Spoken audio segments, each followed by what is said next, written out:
Bonjour, le but de cette vidéo est de vous présenter comment faire un graphique avec Excel ainsi que sa mise en forme. Soit un tableau quelconque dans lequel nous avons à toutes les 30 secondes pris la température de l'eau.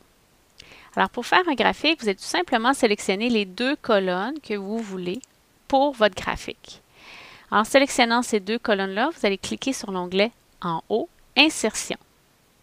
Vous allez aller dans la boîte Graphique. Vous allez cliquer sur Nuage de points. Et automatiquement, votre graphique sera fait par Excel. Il prend pour acquis que la colonne de gauche correspond à votre axe des X et la colonne de droite à l'axe des Y. Advenant que les deux colonnes n'auraient pas été juxtaposées, donc supposons que j'ajoute deux colonnes. Alors, ce que vous auriez pu faire, c'est tout simplement sélectionner la première colonne, appuyer sur CTRL, sélectionner la deuxième colonne et on refait la même opération. Insertion, graphique, nuage de points. Ainsi, on voit que Excel a bien traduit nos deux colonnes en un graphique.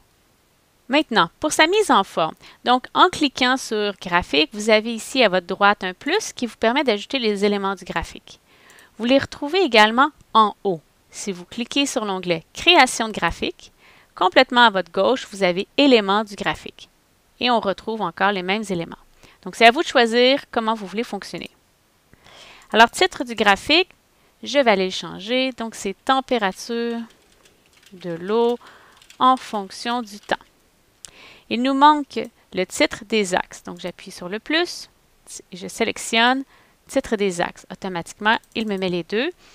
Alors, nous avons le temps. Je vous rappelle que vous devez inscrire les unités de mesure dans votre titre de votre axe. Et voilà, les deux axes ont maintenant des titres. J'attire votre attention que nous avons exactement le même nombre de décimales qu'il y a dans le tableau. C'est parce que nous avons ici choisi que nous avions un nombre et que nous avions choisi une seule décimale. Donc, si je modifie, on voit que la modification se fait également sur votre graphique. Si vous n'aviez pas sélectionné les données et pas modifié à nombre, que c'était par exemple à standard, là on voit que ça ne s'affiche pas correctement. Donc une façon simple de régler la situation, simplement mettre à nombre et modifier votre nombre de décimales. Il y a d'autres façons de faire, je vous le montrerai aussi plus tard. Toujours dans le plus, continuons.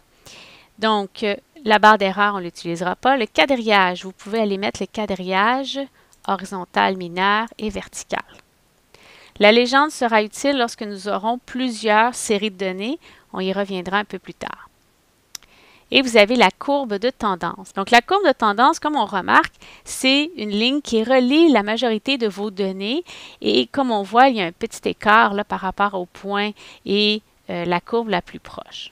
Quand on est sur cette courbe de tendance, le format de notre courbe, donc ce que j'ai fait un clic de droite sur cette courbe de tendance, clic de droite, et on voit toutes les options qui apparaissent. Donc, automatiquement, puisqu'on avait choisi la fonction automatique, Excel a choisi pour moi essentiellement une courbe de type linéaire et ce qui correspond le mieux à la plage de données. Tout à fait logique.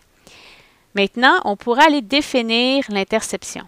Alors, pourquoi je veux aller cocher cette information-là? C'est que nous devons afficher l'équation sur le graphique.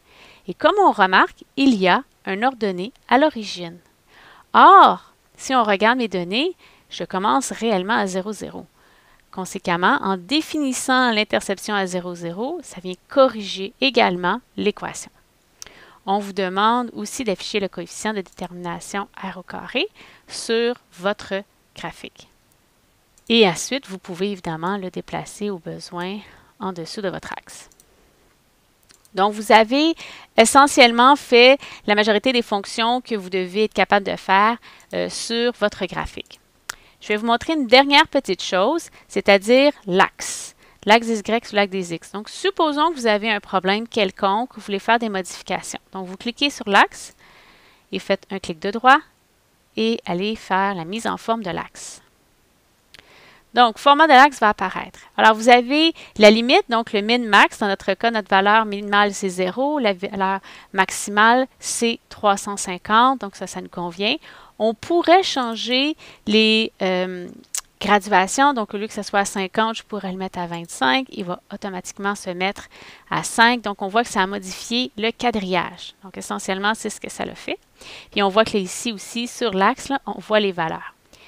Donc, dans notre cas à nous, un petit peu plus difficile à lire, mais on a simplement à agrandir le graphique et ce sera réglé. Autre chose que vous pouvez faire, c'est la graduation.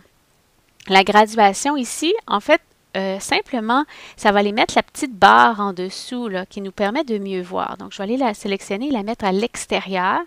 Donc, on voit qu'il est apparu ici pour nos unités principales, puis je pourrais le mettre à l'extérieur également pour les unités secondaires. Donc, ça, c'est facultatif, mais vous pouvez le faire pour la graduation. Ensuite, étiquette, on ne l'utilisera pas, ce n'est pas nécessaire.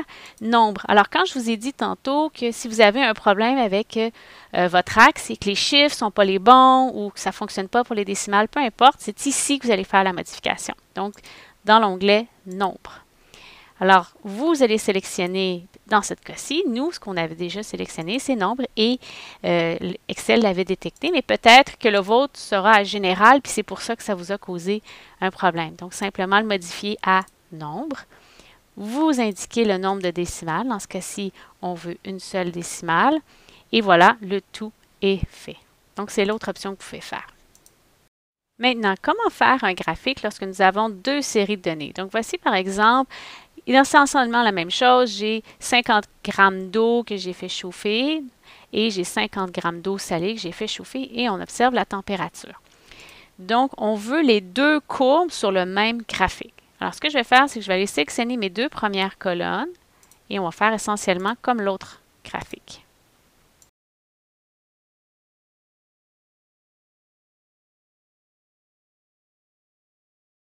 Alors maintenant que tout est identifié, ce qu'on remarque, c'est que les cellules qui sont ici sélectionnées dans l'encadré bleu correspondent à cette ligne.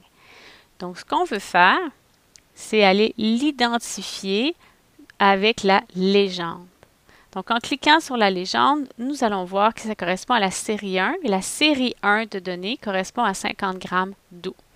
Maintenant, je vais ajouter une deuxième série. Alors, ce que je vais faire, je clique sur mon graphique. L'onglet Options de graphique qui est ici va apparaître. Je vais aller cliquer sur Sélectionner des données.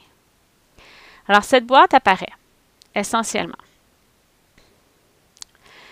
Alors, ce qu'il faut comprendre, c'est que j'ai la première série qui est ici. Je peux aller modifier cette série, mais on voit bien qu'on avait choisi correctement les valeurs. Donc, il me dit ici la valeur des X, la valeur des Y, et les colonnes sont sélectionnées. Et ainsi, ici, je peux aller donner le nom de la série. Dans ce cas-ci, je pourrais indiquer 50 grammes d'eau. Tout simplement OK. Et on voit que maintenant, cette série se nomme 50 grammes d'eau. Moi, ce que je veux, c'est ajouter une seconde série. Donc, je vais aller cliquer sur Ajouter et je vais lui donner le nom de 50 grammes d'eau salée. Je vais aller sélectionner la série d'X. Donc, on utilise le symbole égal. Je sélectionne toutes les valeurs. Même chose ici, j'enlève le 1, je fais égal et cette fois-ci, je vais aller sélectionner la colonne qui correspond aux données de la température de 50 grammes d'eau salée. J'appuie sur OK. Alors, voyez que j'ai maintenant les deux courbes, ma légende est ajustée et que les couleurs sont différentes, tout simplement. Donc, c'est ce qui nous a permis d'avoir deux courbes de valeurs sur un même graphique. Ensuite, vous devez tout simplement poursuivre votre mise en forme comme telle, comme pour un graphique avec une seule valeur. Voilà, cela complète comment faire un graphique avec Excel ainsi que sa mise en forme.